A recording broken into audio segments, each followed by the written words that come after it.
ကိုဒီဘက်လက်ပါအောင်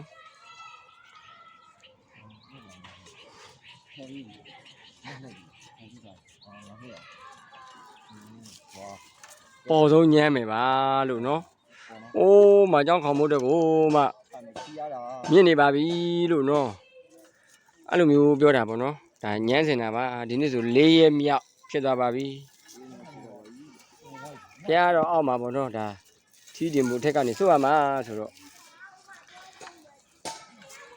ပြောပြတာပါသိတဲ့ဆရာကြီးတွေမပါဘူးပေါ့နော်မသိတဲ့လူတွေသိအောင်ပြောပြတာပေါ့နော်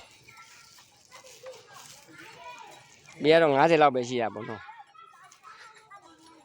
အကြီးပြင်းကောင်းနေဖြားကိုဘုံတီးလို့ရပါတယ်ခင်ဗျာရတော့ဝင်လို့ရပါပြီလို့ပေเจ้าမပြောချင်ဘူးလို့မကြီးပြင်းခေါင်းနေဖြားကိုပုံတီးလို့ရတယ်ထမ်းမင်းတပြန်အဖျားကိုထွိနေပါပြီဗျာ9ဆောင်လဲထားတယ်အတောင်90လောက်ရှိတဲ့ထမ်းမင်းခေါင်းတွေဖျားတွေရောက်နေပါပြီခင်ဗျာလဲထားတယ်ပေမဟုတ်ပါဘူးဗျာညစင်တဲ့ဘွဲကဒါလူမစုံနေလို့